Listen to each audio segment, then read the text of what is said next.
é portador do vírus HIV. E se fosse possível levar esperança para milhares de pessoas? Juntos, nós podemos. Invista neste canal. Invista em um mundo melhor.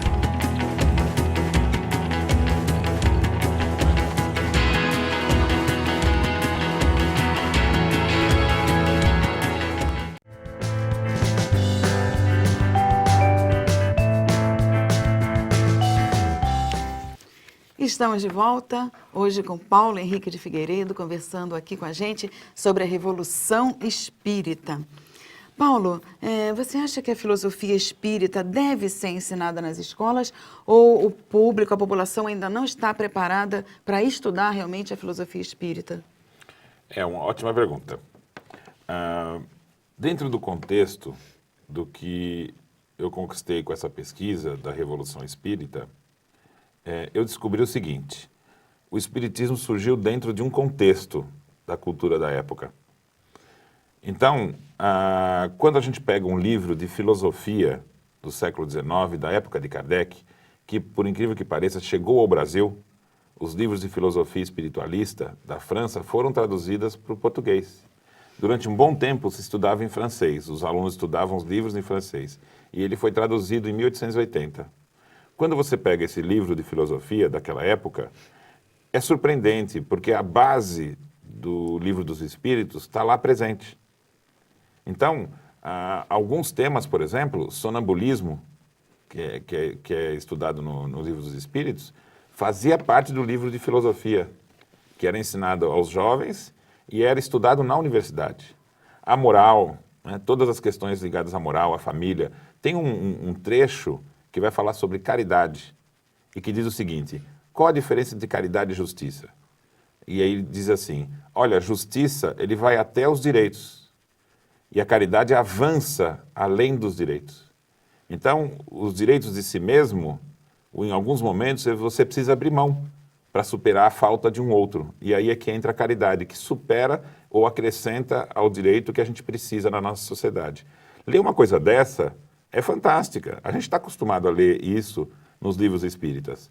Mas saber que isso era estudado na escola, na época de Kardec, mostra para mim o seguinte: a tentativa de tornar a universidade materialista na Revolução Francesa foi frustrada, porque as gerações seguintes não aceitaram.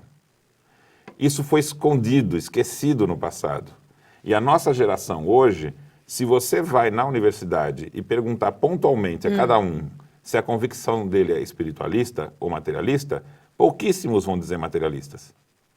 A maioria dos materialistas vai estar entre os professores, ou uma tradição, ou no pensamento de que a ciência tem que ser materialista. Você está falando dos jovens? Exatamente. Eu acho que hoje o materialismo da universidade nada mais é e simplesmente um dogma, tão imposto quanto foi o dogma das universidades quando elas eram geridas pela igreja.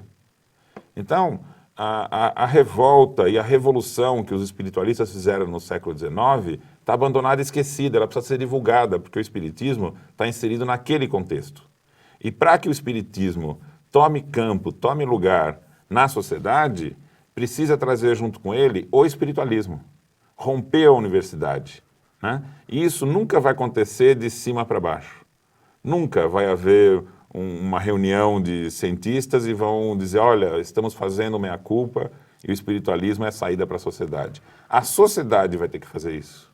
E, no futuro, a universidade vai correr atrás da sociedade. Mas mas você acha que já está preparada? Eu acho que nós estamos preparados para qualquer coisa. Basta ter boa vontade e Os jovens de organização. hoje estão preparados? Eu acho que tem que surgir os grupos de estudo, grupo de pesquisa, recuperação dos valores que foram perdidos e isso tomar conta na sociedade, no interesse dela. Não só nos centros espíritas, mas em grupos de jovens. Porque aí a gente passa a dar algum sentido para a nossa vida. A própria internet e os recursos que ela está oferecendo abrem caminho para isso, né? Eu tenho uma amiga nossa que ela é musicista e ela disse que estão ocorrendo encontros na internet onde publica-se as músicas, os musicistas, marca-se o dia do concerto, vamos dizer assim, às 3 da tarde, às 10 horas para a chegada dos músicos. Chega o músico que quiser, que tenha estudado a partitura. Eles se reúnem, formam uma orquestra, sem ninguém precisar reger, fazem um ensaio das 10 da manhã e quando chega o público às 3 horas, eles vêm E é fantástico, porque o público chega quem quiser e os músicos vão por cooperação. Então, essa é a construção do futuro. Ela vai surgir pelo caminho da sociedade e nós, espíritas, temos que exercer o nosso papel de recuperar essas ideias de autonomia, dessa moral autônoma, da liberdade e desses conceitos todos de cooperação, para que a gente possa oferecer uma alternativa à moral que está submetida às igrejas, que dizem, olha, a moral verdadeira é obedeça, seja submisso, que você conquista o futuro. E se você fizer alguma coisa de errado, você vai ser castigado. Essa é uma falsa ideia, porque quando você diz à pessoa que ela tem que ser obediente para poder ganhar alguma coisa, ela deixa de lado a tentativa, porque a tentativa pode levar ao erro, e erro parece que é alguma coisa que tem que ser evitada. E o erro faz parte do acerto. Para aprender. A gente só aprende errando. Infelizmente, estamos no finalzinho, né, do Dualidade, e eu queria que você deixasse aí as suas considerações finais e queria te agradecer muito, Paulo. Prazer imenso ter você aqui, é uma honra para a gente. Muito obrigado. Que você possa voltar e possa estar sempre também conosco. E as suas palavras aí para o nosso público. Olha, o que eu queria dizer é o seguinte, olha, eu não fui atrás do que eu encontrei. Eu fui atrás de entender o que é que foi proposto por Kardec na sua época. E o que eu encontrei foi um presente ter achado isso.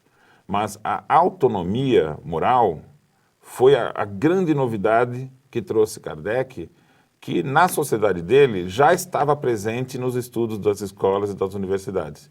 Só não havia uma comprovação. Porque eles diziam assim, autonomia é natural para o ser humano, buscar pela liberdade, conquistar algo novo. Mas será que a espiritualidade é assim? Ou é como as igrejas falam? E a grande surpresa do Espiritismo foi que os próprios Espíritos vieram aos homens e disseram, vocês estão estudando aí a moral autônoma, a liberdade, aqui é assim. A espiritualidade não tem ninguém mandando. Deus não é alguém que nos castiga, é alguém que espera de nós a iniciativa. Obrigada, meu querido. Eu que agradeço. Até uma próxima oportunidade. Até. E você participa com a gente, mande as suas sugestões, as suas críticas, as suas opiniões para dualidade@TV Mundo Maior. E você pode assistir esses e outros programas pelo youtube.com/TV Mundo Maior e participar pelo facebook.com/TV Mundo Maior com todos nós. Nós esperamos você numa próxima oportunidade e obrigada pela sua companhia.